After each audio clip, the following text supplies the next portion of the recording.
Aujourd'hui, c'est la fête de la musique et l'invité de 15 cette semaine, c'est Sandia, chanteuse, autrice, compositrice. Bonsoir. Bonsoir. Sandia, c'est votre vrai prénom. Ça signifie vouée au bonheur. Il paraît. Magnifique, ça promet.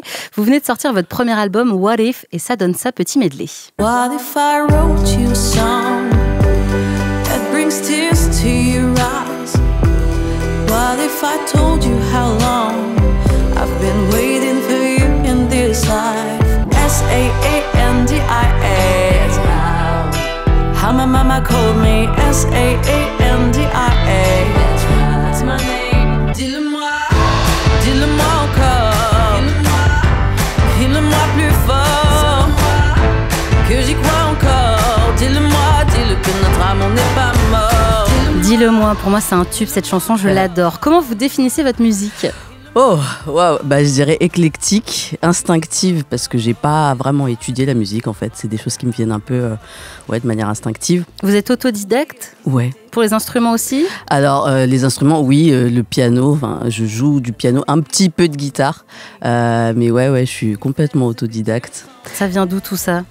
Alors ça, c'est une bonne question. Je crois que depuis toujours, j'ai voulu faire de la musique. La chanson, c'est... Après, il y a un film, je sais que pour moi, c'était avoir vu Sister Act 2. Tout le monde se rappelle de ce film. Bougez pas, on va écouter.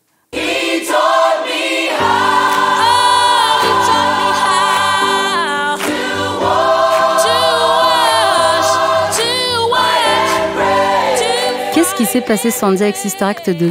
J'ai eu un choc, quoi. Je me suis dit, mais c'est incroyable. Déjà, je voulais absolument cette école. Je voulais la trouver. Et puis, Lauryn Hill, en fait, je me suis un peu identifiée à elle, même si j'étais beaucoup plus jeune à l'époque. Elle vivait avec une mère qui, en fait, pour elle, c'était inconcevable qu'elle emprunte ce chemin-là. Et vous, c'était pareil ? Ouais, et pour moi, en fait, mon père était militaire, on ne venait pas du tout de ce milieu-là. Et donc, lui, il voulait vraiment qu'on ait un vrai métier. Enfin, et pour moi, ça me paraissait aussi... improbable, et de voir qu'une fille comme ça dans ce film a été mise en scène comme étant une fille qui venait de rien, du néant presque, et qu'elle arrive à délivrer quelque chose pareil, je me suis dit waouh, j'ai envie de faire ça, quoi. Ça m'a trop ça m'a donné cette envie, quoi, et ça m'a jamais quitté. Vous chantez en français et en anglais, pourquoi ce choix ? Vous n'avez pas choisi ? Le français, il est arrivé hyper tard, en fait. Au départ, c'était exclusivement de l'anglais. Je pense que c'était plus par pudeur. Parce que le fait de mettre une langue étrangère, j'avais l'impression de mettre un peu un filtre et de me retrouver moins à poil, en fait. Et le français, j'avais l'impression que si je faisais pas de l'urbain pur, j'allais être tout de suite dans de la variété. Et j'avais pas du tout envie de ça. Et donc, j'ai mis du temps à le faire. Et en fait, c'est arrivé un peu par hasard, il y a 2 ans, sur cet album précisément. Et je me suis dit, finalement, pourquoi pas ? Et du coup, j'ai pas voulu choisir, non. J'ai intégré un peu des deux. Est-ce que l'anglais, c'est aussi à cause de vos influences ? Il y a quoi dans votre casque ? Ah bah ouais, bien sûr. Très longtemps, ça a été beaucoup de musique américaine, anglo-saxonne. Moi, en plus, je viens d'une famille nombreuse, donc je suis arrivée un peu en bout de chaîne de la famille. Donc j'ai un peu grappillé tout les goûts de mes frères et sœurs. Donc, qu'est-ce qu'on écoutait à la maison ? On écoutait beaucoup, c'était du Tracy Chapman, il y avait des groupes comme 702, TLC, Destiny's Child un peu plus tard, Brownstone, mais on écoutait aussi du rap américain, Dr. Dre, Tupac, et donc c'est vrai que c'était très très anglo-saxon. Il y avait peu de français. Il y avait peu de français, un peu avec ma mère qui est hyper fan de Joe Dassin. Joe Dassin, ouais. C'est beau. Et mon frère aussi, qui par contre m'a un peu initié au rap français. Quel titre par exemple ? Des titres de NTM, de IAM, du coup notamment j'ai repris du coup Laisse pas traîner ton fils dans mon disque. On va l'écouter. Surtout, jamais prendre de congé. C'est ça que tu veux pour ton fils, c'est comme ça que tu veux qu'il grandisse. J'ai pas de conseils à donner, mais si tu veux pas qu'il glisse, regarde-le. Quand il te parle, écoute-le. Ne laisse pas chercher ailleurs l'amour qu'il devrait y avoir dans tes yeux. Laisse pas traîner ton fils. Si tu veux pas qu'il glisse, qu'il te ramène du vice. Pourquoi ce choix justement, Sandia ? Pourquoi s'attaquer à NTM ? C'est pas facile quand même. Ouais, c'est pas facile. En fait, à la base, l'esprit c'était de s'attaquer à une chanson archi connue et d'essayer de la remettre à ma sauce. On voulait du rap parce que en fait c'était un challenge de fou. Et c'est mon producteur qui a proposé ce titre précisément. Quand il me l'a proposé, j'étais là, oh waouh, t'es sûr? Parce que franchement, je savais même pas comment j'allais pouvoir apporter ma patte, quoi. Et en fait, je me suis dit, ok, moi j'aime bien les challenges et je me suis dit, ok, on va essayer. J'aime ce titre, il est toujours d'actualité après tant d'années, malheureusement. Et je trouvais ça cool, en fait, de le remettre au goût du jour. Je me suis rendu compte que mon petit frère qui avait 25 ans, il connaissait pas ce titre. Mais non. Ben ouais. Ah ouais. Et donc, des gens qui connaissent le titre et qui l'ont écouté maintenant, ils me disent, en fait, j'ai redécouvert les paroles, quoi. Mais oui, c'est vrai qu'il y a dans le couplet, notamment, moi aussi, j'ai redécouvert les paroles en écoutant votre titre. Est-ce que vous l'avez fait écouter à Joey Starr, à Cool Chain? Est-ce que vous les avez tagués sur les réseaux? J'ai essayé, ouais, mais je les ai pas. J'aurais bien aimé avoir leur retour, ouais. Effectivement, ça aurait été cool de savoir qu'ils valident, quoi. On va leur envoyer. Ah ouais. Qu'est-ce que vous écoutez en rap français? Je suis un peu à l'ancienne, hein, je vais pas mentir. Allez. Moi, j'étais une fan absolue de la Funky Family. NTM, IAM, Troisième Œil, Saiyan Supakru.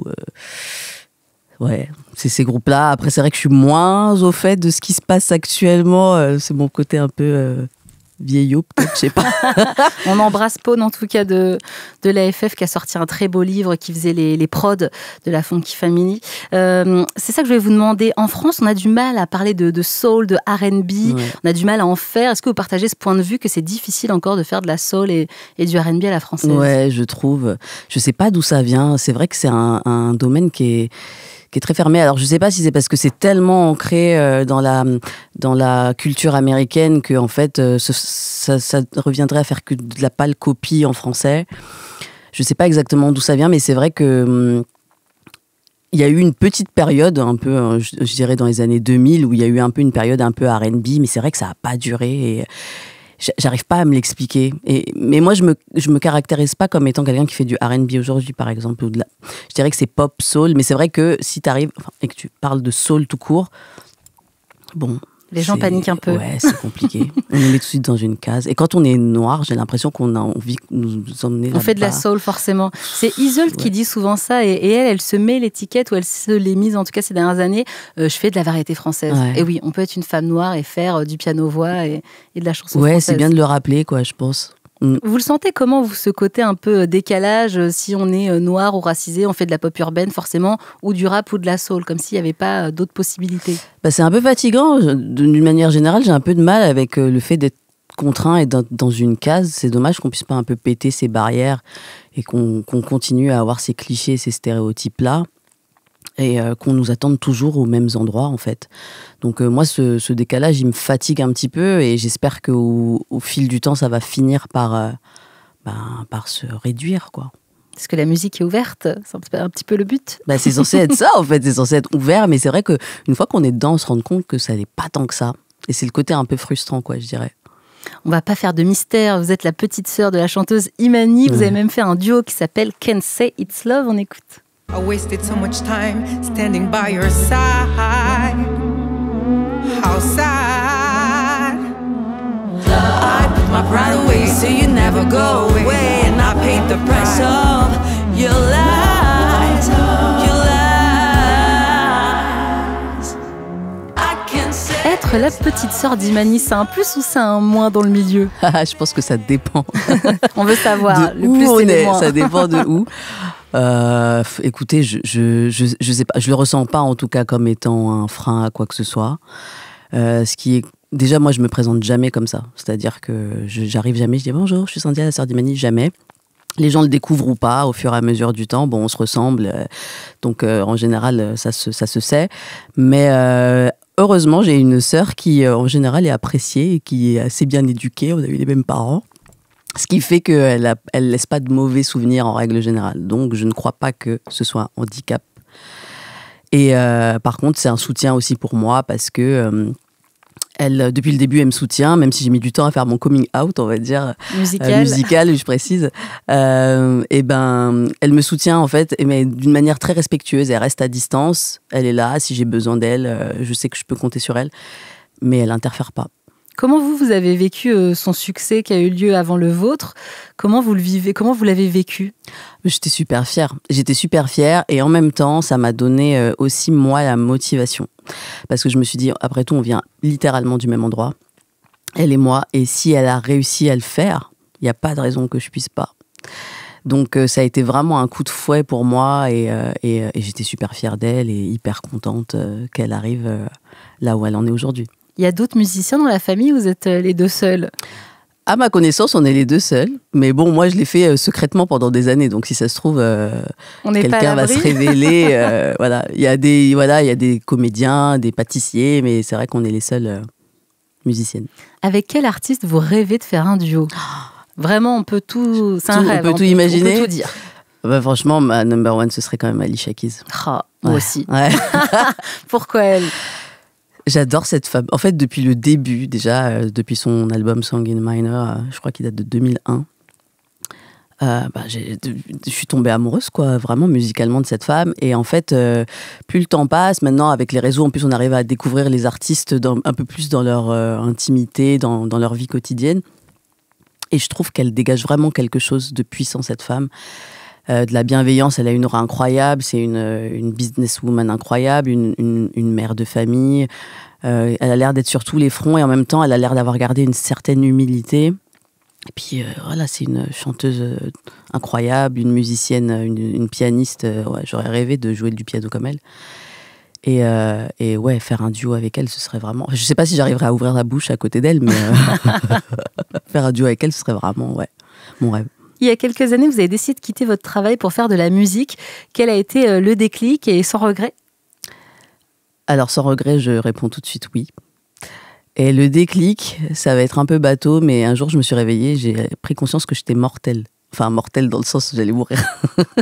Et je me suis dit, est-ce que c'est vraiment ça que tu as envie de faire toute ta vie, te lever pour faire un taf qui t'intéresse même pas? Vous faisiez quoi déjà? Je bossais dans une compagnie aérienne, notre compagnie nationale, je sais pas si j'ai le droit de dire. Air France. Air France, voilà, oui. je bossais chez Air France. Vous faisiez quoi chez Air France? Pour le coup, c'était une très bonne compagnie. Dans mon dernier poste, je travaillais au fret, au cargo, quoi. Donc je vais pas cracher dans la soupe, hein. Voilà, j'ai passé 10 ans là-bas, c'était super, j'ai passé de très bons moments et c'est une super boîte, mais en fait c'était pas ma passion et au bout de 10 ans j'étais en train de me dire mais je peux pas rester là. Un jour je me suis engueulée avec une collègue, ce qui m'arrive jamais, j'en ai rien à faire moi, enfin au travail, pour moi le travail il y a pas de dispute, et là ça a été la goutte de trop pour moi. Je me suis dit, si j'arrive à m'engueuler avec des gens, c'était pas ma faute, hein, je précise. Vous avez dit c'est pas ça ma vie. C'est que là il faut que je parte là, je peux pas passer ma vie dans le regret, je peux pas passer à côté de ma vie et me dire que je suis devenir aigrie comme certains que je voyais tous les jours qui étaient là depuis 40 ans, quoi. On sait qu'aujourd'hui c'est dur de percer dans la musique si on fait pas notamment des cas sur TikTok. Comment vous vivez cela? Comment vous vivez cette période, cette industrie qui a beaucoup changé ces dernières années? J'avoue que c'est un peu dur parce que on se rend compte qu'en fait la musique et le talent, je parle pas forcément pour moi, mais en règle générale, sont devenus des choses un peu secondaires. Et en fait, ce qui intéresse, c'est le buzz. Et je trouve ça un peu dur parce que y a beaucoup d'artistes qui travaillent beaucoup et qui méritent aussi d'être un peu plus connus, qui n'ont pas forcément les clés, les codes de ces réseaux-là, et qui restent du coup dans l'anonymat et auxquels on s'intéresse même pas du coup parce qu'ils n'ont pas cette vitrine. Donc je trouve ça un peu dur et en même temps, ça évolue comme ça. Et moi, j'essaye de jouer un peu ce jeu-là, mais en même temps, j'essaye quand même, tout en restant quand même fidèle à moi-même. Mais j'essaye que ce soit pas non plus un casse-tête et que ce soit pas non plus trop prenant pour moi. J'aurais pu faire des raccourcis et faire des trucs pour faire le buzz et tout, mais vraiment, je suis dans une optique, quitte à galérer un peu plus longtemps, mais je préfère faire quelque chose qui soit construit sur le long terme. Et être installé. Vous-même. Et être moi-même, ouais. On a eu un petit MeToo dans le monde de la musique, mais on ne sait pas encore ça. En tant que femme, est-ce que vous trouvez que le milieu est difficile? Pour l'instant, je ne l'ai pas vraiment ressenti à titre personnel. Mais c'est vrai que, par contre, quand je regarde autour de moi par rapport aux scènes que j'ai faites, dans le staff, que ce soit à la technique, chez les musiciens, etc., il y a très peu de femmes, encore. Beaucoup trop peu. Et ça, d'ailleurs, c'est quelque chose que moi, j'aimerais aussi apporter à mon humble niveau, quand au fur et à mesure de monter un peu le groupe, d'avoir de plus de femmes possible. D'ailleurs, sur la pochette de mon album, la photographe, par exemple, c'est une femme, Tandiwe Muriu. Parce que mon objectif, c'était ça, c'est vraiment d'essayer de faire en sorte qu'il y ait plus de visibilité chez les femmes. Après, d'un point de vue du harcèlement, etc., pour l'instant, moi, en tout cas, j'ai jamais été confrontée à ça. Et comme il y a très peu de femmes autour de moi, je peux pas en témoigner là-dessus. Mais j'imagine que l'industrie est tellement particulière que ça m'étonne pas du tout qu'il y ait ce genre de problème. Ouais. Vous avez fait pas mal de premières parties, Imani, Tété, Acha. On vous voit bientôt sur scène? Alors demain, je joue au Plestival dans le 94. Ce soir, je suis au We Are d'ailleurs aussi. Et après, à la rentrée, je vais avoir quelques dates à la rentrée qui sont en train de se mettre en place. On va vous suivre de près. C'est quoi la suite pour vous et qu'est-ce qu'on peut vous souhaiter? La suite pour moi, c'est de faire la promo de mon disque. Ce qu'on peut me souhaiter, c'est qu'il marche et qu'il y ait le plus de monde possible qui l'écoute. Parce que vraiment, c'est un travail de plusieurs années. Et, déjà, le fait qu'il soit sorti, c'est un peu une délivrance, mais c'est vrai que j'ai envie qu'il vive le plus longtemps possible.